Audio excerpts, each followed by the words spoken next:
Hello, this is Reiki Master Angelia, and I'm here with the continuation of Works of Hearts, Reiki 2, and Enteral Complementary Healing.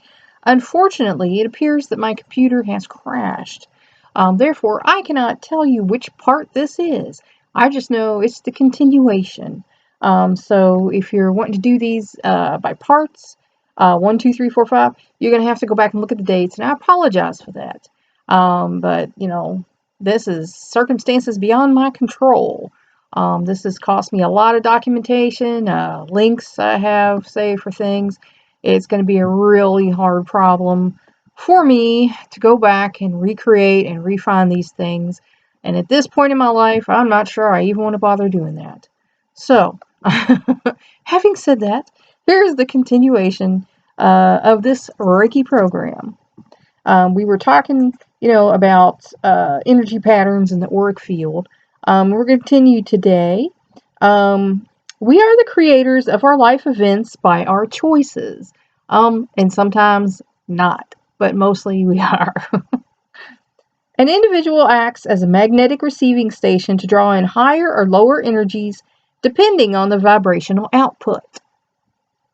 There are also many possibilities of detrimental effects of sound in our modern world.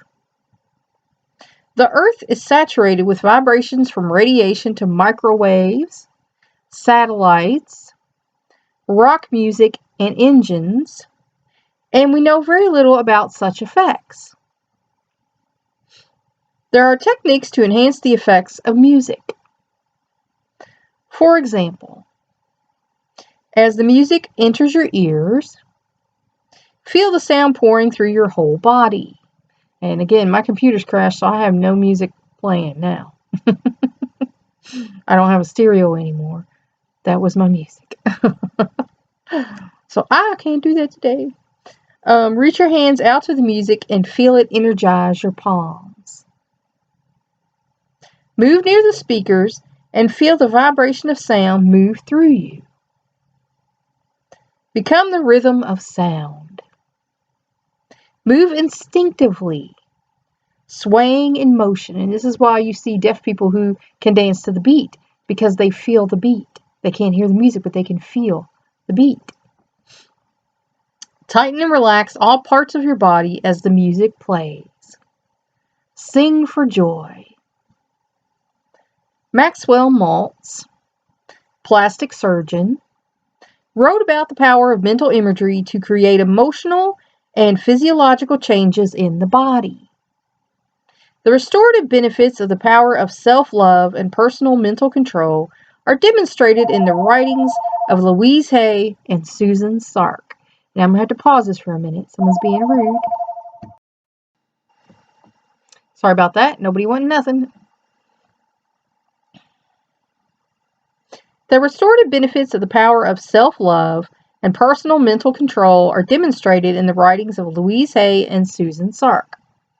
These two pioneers in freedom-based relationships offer many practical approaches to healthy living skills in the area of psychology. Mitchell L. Gaynor, MD, developed a technique called energetic recreation. He presents a resolution of polarity to rise above the negative aspects and return to alignment with source energy, or God. Psychoacoustics in the study of the effect of music and sound on the nervous system. The entire spectrum of heard and unheard sound vibration affects a molecular change. Auditory refocusing can improve listening-related difficulties in children and adults, often manifest in diminished learning, speech, language or communication, and attention. Extensive research has shown that exposure to certain kinds of sound improves visual and spatial reasoning, memory and learning. Music and sound can raise endorphin levels, lift depression, affect the subconscious mind, and strengthen specific organs. For example, specific instruments affect the body, rendering differing benefits. Flutes and woodwind instruments, the left hemisphere logic brain, lungs, and digestive system. Excuse me. And someone actually probably got a grant to study that. The heart, circulatory systems, allergies, hyperactivity, violins, nervous, glandular and lymph systems, thyroid, breasts, ears and eyes, drums, elimination, muscles, metabolism. Gregorian chants contain over and undertones of the full frequency spectrum and affect deep transformational healing. And in an earlier part, I had told you that I listened to Gregorian chants while giving birth to my third son, and it was like super easy. Classical music of Mozart and sounds of nature have been proven to have the greatest benefits on the function of the mind and contain the full spectrum of tones.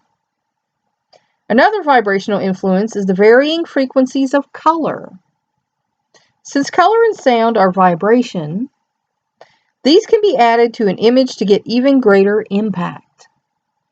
Encoding color on sound with visualization creates multidimensional constructs. Each color and tone have a different wavelength and vibratory effect on living tissue and cells. Radiant white light has the spectrum of all colors, so it is an excellent one for overall healing. Color imagery can take a person into the unconscious or nonverbal state and trigger memories which are nonverbal. Color serves to support one's vital life force. When color enters the eye, it travels through the electrical nervous system and is directed to the area of the body that recognizes that particular frequency of color, and that's in your brain. This causes cellular and hormonal changes to occur, thus bringing the body into synchronization. Man, today's a hard talking day. Reported benefits of color vibration. Chakra balancing and improved health. Weight management. More alert and improved memory. Mood changes and stabilization. Improved complexion and skin tone. Increased vitality and more energetic. And if you want to, Google colors for rooms, they can tell you that like different rooms, will make you feel a certain way if you paint it this color, So, if you feel like you might have depression or anxiety, you can use colors to help you stabilize your mood. Studies indicate every color has a special quality of energetic effect. Ruby is the color of the life instinct, grounding on the earth plane. And of course, that's red. Red is the color of passion, motivation, and stimulates the physical body. Ruby is a darker red, and red is, like the regular primary red. Orange is the color of self-esteem, nurturing and aids pain relief. Yellow is the color of new beginnings and the innocence of a childlike trust. Green is the color of healing and for regeneration. Pink is the color of unconditional love. Blue is the color of peace and balance and is used to sedate and calm. So if you're someone who has depression or anxiety, a lot of blue around you is a good thing. Indigo is the color of understanding and communication. Lavender is the color of faith. Purple is the color of leadership. The purples are my favorite colors. Violet can be useful to transmute energy in releasing and clearing. Combining breath and color imagery is very effective. This can be done as a singular discipline or during chanting and toning. Breathing through the nose stimulates the parasympathetic nervous system and brings the relaxation response, reducing heart rate, brain waves, and stress levels. Breathing through the mouth increases energy and stimulates the waves and stress levels. Here, it stimulates the nervous system. Here's a technique to do this. Begin to visualize a color on the inhale. Like, say, if you need to calm down, you can think blue. Blue is coming in, thereby encoding it into the breath. Let your heart direct you to the correct color at that time. As the breath is held, continue to visualize the color penetrating the molecular level and radiating out into the etheric field. So, like, if you need to calm down, you could breathe nice blue air, and it's getting in all of your cells, calming you down, and then breathe it out into your atmosphere. You know, it might sound silly, but it's a good visualization, and it can work. The benefits of deep breathing include improve alert reasoning, increases stamina, energy, and lifts depression. And I need all stamina I can get. Improve quality of oxygen in the blood and builds the immune system and new tissue. The following are some effective breathing cycles. Toning breath. Tone so while focusing on the sound of the breath to massage the brain and stimulate the secretions of nectar of metamorphosis of the nostrils. Extend the abdomen on the exhale. So, and then pull it in on the exhale in a continuous flow. And I believe that should be extend the abdomen on the inhale and pull it in on the out. So it would be, yeah. Angel's breath. Breathe in to the count of 4 through the nose. Hold on to the count of 4 and exhale to the count of 4. So you would be doing, through the nose and exhale. I'm not having a good breath day today. And do that 4 times. Will be 4 times. After the exhale, remain in a state of stillness for 4 seconds and inhale again. So you would, and then count 4. And then start again. As slower the oscillations of the human brain and the heartbeat, the greater the frequency of light and love that are encoded into the physical and etheric bodies. That's, of course, just common sense, because if your blood pressure is high and you're not calm, then, of course, your body is agitated. The more relaxed, the easier it is for humans to handle higher frequencies. Because if you're not, like I said, if you have high blood pressure, if you're nervous, anxious, then every little thing, every little bump in the road, every little distraction is going to, heighten that. The vibrational quality of stones has been utilized from ancient cultures. Quartz crystals are considered powerful tools in many different traditions throughout history. They are sonoluminescent, say that 3 times fast, which means they can turn sound waves into light. Quartz crystals absorb imbalanced energy that needs to be cleared. They transduce energy, causing it to change form and move up the energy spiral. Holding memory. Silicone chips in computers are quartz. Crystals have been said to hold the vibration of the Akashic records of all knowledge. Stones can store and amplify healing energy in both dreams and waking states. They have retained the same form for millions of years and bring mineral fragments from the stars to assist the time-encoded awakening of humanity. And that's if you believe that. A lot of people do believe that. A lot of New Agey people believe that. Personally, I'm kind of up in the air on crystals. I feel like I had one that did kind of help me concentrate a little bit, but in general, but some people swear by them. So again, all people are different, and what's for one person might not be for you, but what's for you, might not be for other people. So it's just, you got to experiment and see what works for you. Stone quartz layouts around the body create a force field of healing into the body's meridians to trigger the memory of union. It is told that ancient priests would arrange themselves in specific geometric patterns around an individual. By singing into a crystal, they felt organs and limbs could be regenerated.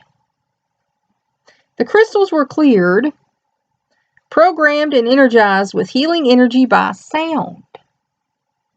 We are now returning to this ancient knowledge.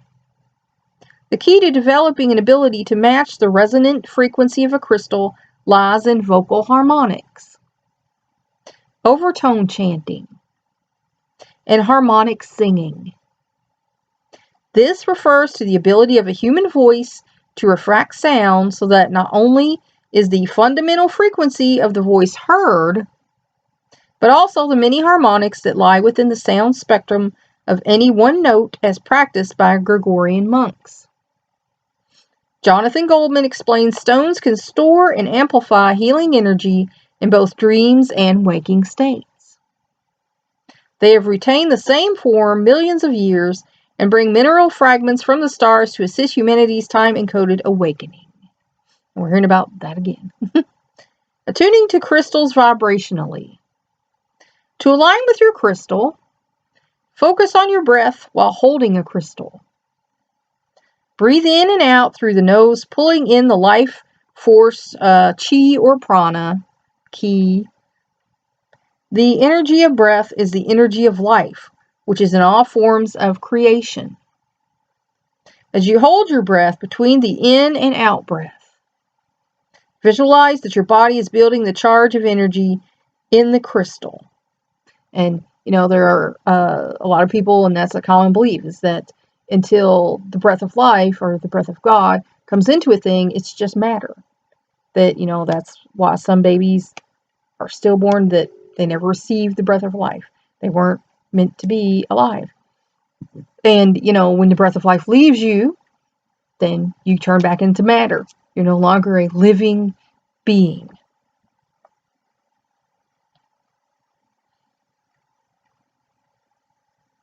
Become aware of the change in sensation and pulsation and heat in the crystal. Feel your heartbeat and brain waves within the crystal. Pulsing with the crystal allows you to be in resonance with the crystal and accessing higher dimensions.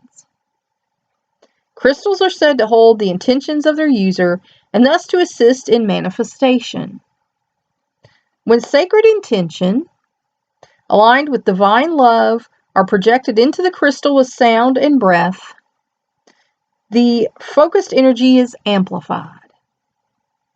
In experiments, a user can focus energy with healing intention to transmit out the pointed end of the crystal, adding the impact of breath and visualized color. Each crystal has its own resonant frequency based on the shape, structure, density, and size of the crystal. Many individuals feel that wearing crystals helps to remove blocks and balance their aura. It is important to cleanse stones after using them in layouts or visualizations. A widely used technique to clear crystals is to put them in sea salt and purified water and charge in a 24-hour cycle of the sun and moon. As the crystal's energy clears, the energetics amplify. And if you're going to use crystals, you should do this as soon as you get your crystal home, because you don't know what the energy of the person who touched it or, was selling it before was that has gone into this crystal. So you definitely want to cleanse your crystal's energy if you're going to be using it, so there's no leftover gunk for someone else whose intentions might not be, that of connecting and using divine love. Just, there are people who don't use them in good ways.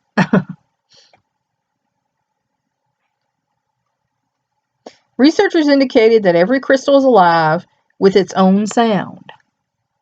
Highly sensitive people can hear them sing and learn to sing into the crystal near its base to create harmonics. One frequency or more makes the crystal vibrate, pulse, and become warm. When this resonance is matched, the crystal sings. And that is why high sopranos can break crystal glasses, because it starts to vibrate with that. The stones listed are effective to raise vibrations in humanity's evolutionary process. I think we need that now. These are stones of the dream time to enhance memory and interpretation. And that's an Australian phrase, dream time. They believe that's before the world coalesced and became, the solid world that we know today. Dreams are part of our heart and soul. Our dreams go to the depth of our thoughts, wants and needs to fulfill our destiny. In order to fulfill our destiny, we must fulfill our dreams. Jade brings realization of one's potential and devotion to one's purpose in dreams. That was one of my mother's favorite stones, jade. It is thought to improve one's remembering of dreams and assist in solving dreams and visions. It is used to release suppressed emotions. And I actually sleep with a jade. I have a big medallion necklace, and it's on my headboard of my bed, hanging down, over my pillow, so that can help me, because I have had repressed things, and I used to have bad dreams, almost night terrors, and that's something helped me. Of course, prayer is the main thing to help you if you're dealing with stuff like that, but that's another tool. Jasper. This stone is known as the supreme nurturer. It was often worn for protection against assault and negativity. It can assist one in situations of isolation, realizing that we are always remembered by masters in the ethers. It reminds us that we are here to bring joy and substance to others, assisting the release of bonds of constraint. Opal. This stone is used by Native American Indians and Australian Aboriginal to invoke visions in ceremonial dream time and protect the traveler. It brings balance to the heart, lungs, and thymus and spinal column. Opal is one of my favorite. And when I get married again, I'm going to have an opal ring. So, beta quartz. This stone has been used of decoding or encoding of patterns from dreams and visions. It assists in clear channels from the higher self for the most appropriate actions to strengthen one's continuation on the selected life path. It is used in divining. Diamond. Also the Herkimer diamond. It gives courage. It brings forth purity and a loving nature of unconditional love. And that's why it's the symbol for most people, for your wedding ring or your engagement ring, the symbol of unconditional love. It aids in remembering one's dream time symbols. Garnet. This is the stone of health, extracting negative energy and transmuting the energy to the beneficial state. It helps one commit oneself to purpose and to others. And I have a little garnet necklace in there, a little garnet ring. So every individual affects the group consciousness of the composite vibrational thoughts to lift the overall energy of our planetary alignment and restore balance. And if you have any questions about that, think about putting someone who is very negative, maybe racist or sexist, in a position of great authority, and then see if the people who aren't of like vibration come out of the woodwork to make what was a more positive world into a more negative world. Yeah. We need to restore the balance. It is also important to regulate the sounds, words, and thoughts we are creating. Each person has a personal soul color, empowerment color, and stone. These vibrations aid in spiritual evolution and enlightenment in the person's psyche and physical health. Research indicates the alchemy of a vibrational formula of specific combination of stones, Sounds and color provides personalized healing tools. And of course, that's just also common sense. When you're wearing your favorite color, you feel better. If you have a ring or earrings on there, your favorite stone, you're going to feel better. If you're listening to the music that you like the most, you're going to feel better. That's just common sense. You know, you can say this stuff is mumbo jumbo, but it's just common sense. Ancient teachings speak of these methods of healing. The future is truly a return to the wisdom of the past. And that's because we as people like to make things so complicated. And then once we realize we've kind of gone too far on that path and made things so complicated it's ridiculous, we tend to draw back. Reiki in hospitals. At hospitals and clinics across America, Reiki is beginning to gain acceptance as a meaningful and cost-effective way to improve patient care. Reiki sessions cause patients to heal faster with less pain, says Marilyn Vega RN, a private duty nurse at the Manhattan Eye, Ear, and Throat Hospital in New York. Reiki accelerates recovery from surgery, improves mental attitude, and reduces the negative effects of medication and other medical procedures. Vega, a Reiki master, includes Reiki with her regular nursing procedures. Because the patients like Reiki, she has attracted a lot of attention from other patients through word of mouth, as well as from members of the hospital staff. Patients have asked her to do Reiki on them in the operating and recovery rooms. She has also been asked to do Reiki sessions on cancer patients at Memorial Sloan Kettering Hospital, including patients with bone marrow transplants. Recognizing the value of Reiki in patient care, 6 doctors and 25 nurses have taken Reiki training with her. America's interest in complementary health care. The general public is turning with ever-increasing interest to complementary health care, including Reiki. And I know I'm one of those people because of the drugs. These drugs hurt me. These chemicals in these drugs hurt me. I have felt like I was going to die when they tried to put me on statins. I mean, pain just like a spear running through me, and I know that's organ pain. I've felt it before. So there are people who just literally cannot take these medications and it will kill them. I mean, I attribute medication issues to the death of my mother and the death of one of my cousins. And I think that's just shameful that, these drugs are being handed out and they know that there are side effects and they know that these chemicals can cause problems in people. And it's still happening. So I think for a lot of people like me and some friends I know, we're better, looking for more natural alternatives because we know these chemicals are going to kill us if we keep putting them in our body.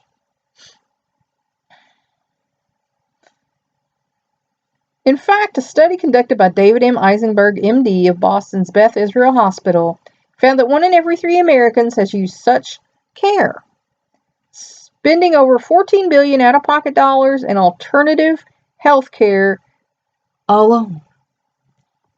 That's not counting what they're spending on the MD stuff. Reiki is also gaining wider acceptance in the medical establishment. Hospitals across the country are incorporating it into their roster of patient services, often with their own Reiki-trained physicians, nurses, and support staff. And in some hospitals, they'll let you do volunteer Reiki. You can certainly contact them and ask them, do they let Reiki professionals come in? And some do and some don't. And some you have to be certified through them, and others they're fine with it because you're trying to do something good. But certainly if that's something you'd be interested in doing, you can contact your local doctor's office or hospital, whatever, and ask them if, you could come do some Reiki on some patients if, you've got a desire to do that. So that was our bell. So that's all for today. I hope you found this educational and informational. And I will leave the link so that if you would like to, you could leave a gift to help me to continue teaching this online. And that's all for now. Until next time.